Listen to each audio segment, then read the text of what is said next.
Assalamualaikum warahmatullahi wabarakatuh. Perkenalkan diri, nama saya Ahmad Nafis Imron Qurtubi dengan NIM 2312576. Saya akan menjelaskan tentang sejarah perkembangan perencanaan pendidikan. Jadi di sini tuh ada latar belakang dalam sejarah perkembangan perencanaan pendidikan. Latar belakangnya adalah perencanaan pendidikan, proses sistematis yang bertujuan untuk mengidentifikasi kebutuhan pendidikan, merumuskan kebijakan, dan mengembangkan strategi guna mencapai tujuan pendidikan. Ada beberapa aspek penting yang menjelaskan mengapa perencanaan ini diperlukan. Jadi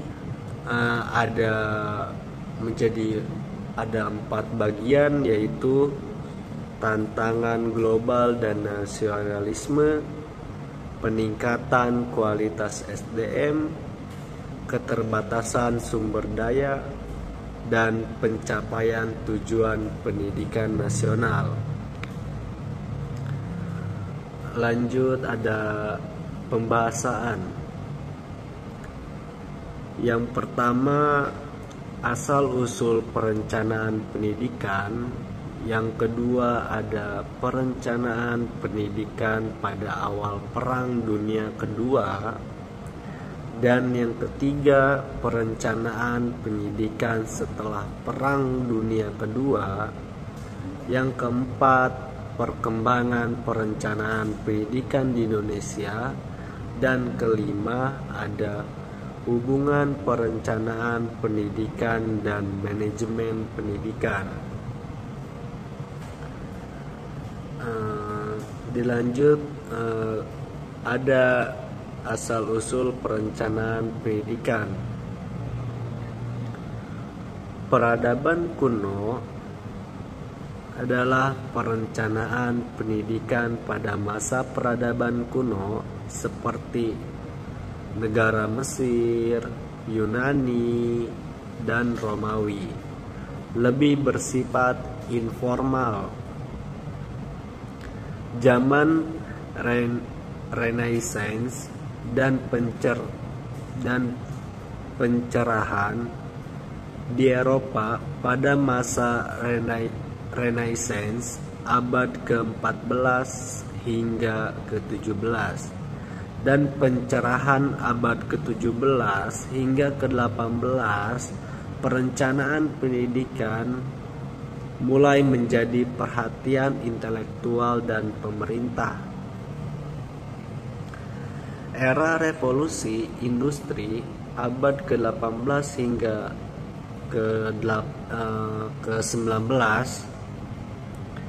perkembangan teknologi dan ekonomi pada era revolusi industri memicu peningkatan kebutuhan akan tenaga kerja terampil. Keseluruhan perkembangan ini menunjukkan bahwa perencanaan pendidikan tidak muncul secara tiba-tiba, melainkan merupakan hasil dari proses sejarah yang panjang yang dipengaruhi oleh berbagai faktor sosial, ekonomi, politik, dan teknologi. Perencanaan pendidikan pada Perang Dunia Kedua. Pada masa Perang Dunia Kedua tahun 1939 sampai 1945, perencanaan pendidikan di banyak negara terhenti atau berubah secara drastis karena fokus utama pemerintah adalah pada perang. eh, perang, pertahanan, dan pemulihan ekonomi. Banyak sekolah dan institusi pendidikan yang ditutup atau dialihfungsikan untuk kepentingan perang. Namun, di balik situasi ini, perencanaan pendidikan pada masa Perang Dunia Kedua dan setelahnya tetap penting dan memengaruhi berbagai pendidikan dirancang di era pasca negara. Beberapa ciri dan dampak perencanaan pendidikan selama dan setelah Perang Dunia Kedua adalah: yang pertama ada penyesuaian pendidikan dengan kebutuhan perang, yang kedua penghentian dan penghancuran fasilitas pendidikan, dan yang ketiga pendidikan anak-anak di pengungsian, dan keempat perencanaan pendidikan pasca perang, dan kelima ada pendidikan sebagai alat pembentukan perdamaian.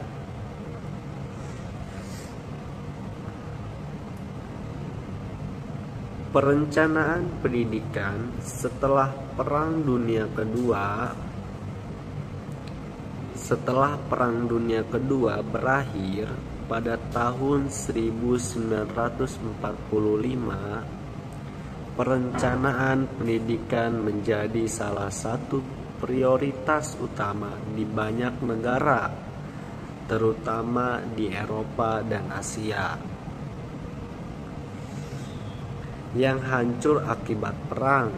Pendidikan dianggap sebagai elemen penting dalam rekonstruksi dan stabilisasi sosial ekonomi, serta untuk mencegah terulangnya konflik di masa depan. Perkembangan perencanaan pendidikan di Indonesia. Perkembangan perencanaan pendidikan di Indonesia mengalami beberapa tahap yang dipengaruhi oleh perubahan politik, sosial, dan ekonomi. Di negara ini, sejak masa kolonial hingga era modern, perencanaan pendidikan di Indonesia terus-menerus mengalami evolusi untuk menjawab kebutuhan masyarakat dan tantangan zaman.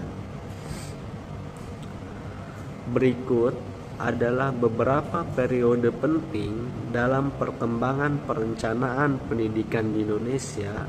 Yang pertama ada masa kolonial Belanda, dan yang kedua ada masa awal kemerdekaan 1945, dan yang ketiga ada Orde Lama, itu tahun 1950 sampai 1965, dan yang keempat ada Orde Baru, itu 1966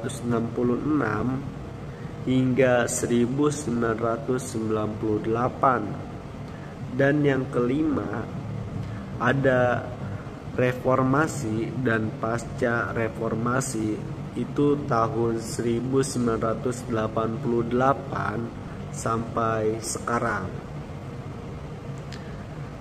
Nah, hubungan perencanaan pendidikan dan manajemen pendidikan secara keseluruhan semua. Hubungan antara perencanaan pendidikan dan manajemen pendidikan sangat erat dan saling mendukung. Perencanaan pendidikan menyediakan arah dan tujuan strategis bagi pengembangan pendidikan.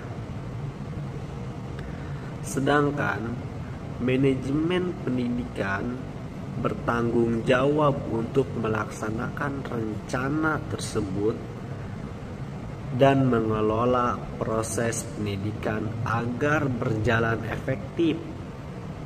Keduanya harus bekerja sama secara harmonis untuk memastikan bahwa tujuan pendidikan dapat tercapai dengan maksimal. Dengan kesimpulan dari judulnya Sejarah Perkembangan Perencanaan Pendidikan, itu ada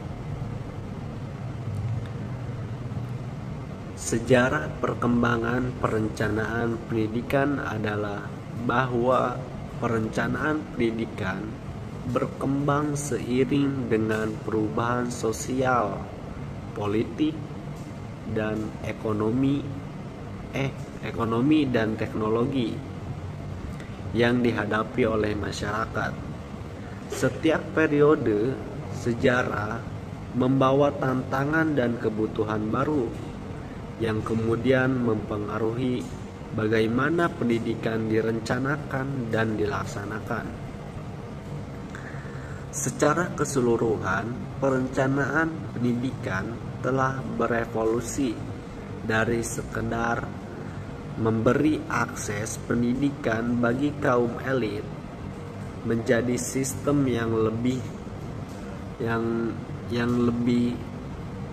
inklusif, merata, dan relevan dengan kebutuhan pembangunan ekonomi dan sosial di tingkat nasional dan global. Terima kasih untuk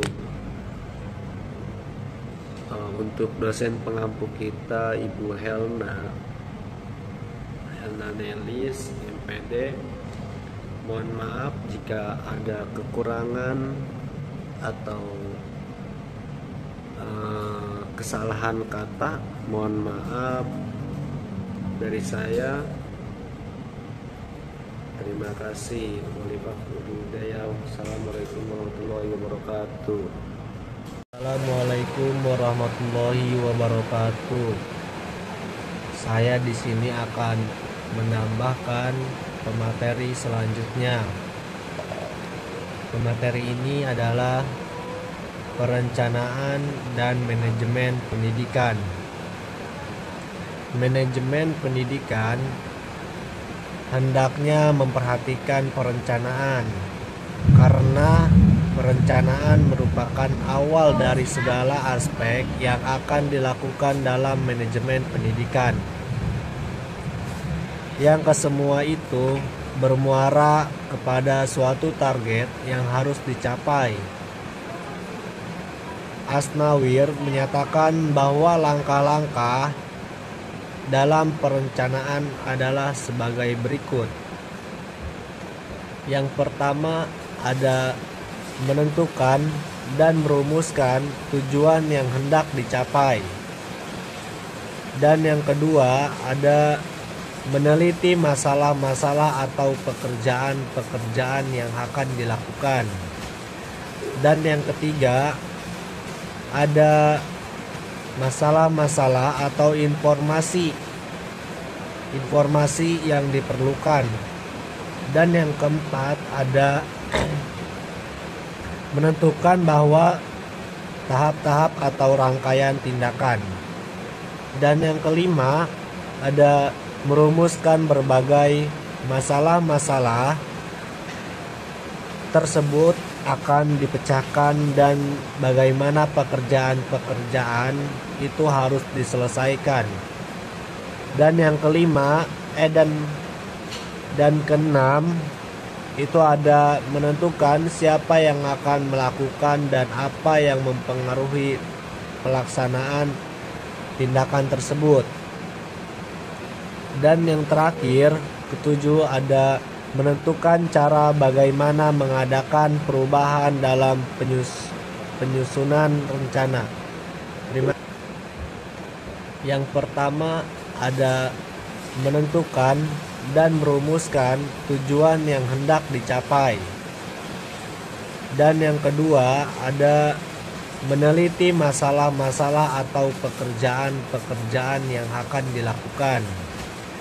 Dan yang ketiga, ada masalah-masalah atau informasi yang diperlukan. Dan yang keempat, ada menentukan bahwa tahap-tahap atau rangkaian tindakan. Dan yang kelima, ada merumuskan berbagai masalah-masalah tersebut akan dipecahkan dan bagaimana pekerjaan-pekerjaan itu harus diselesaikan. Dan yang kelima, dan keenam, itu ada menentukan siapa yang akan melakukan dan apa yang mempengaruhi pelaksanaan tindakan tersebut. Dan yang terakhir, ketujuh, ada menentukan cara bagaimana mengadakan perubahan dalam penyusunan rencana. Terima kasih. Assalamualaikum warahmatullahi wabarakatuh.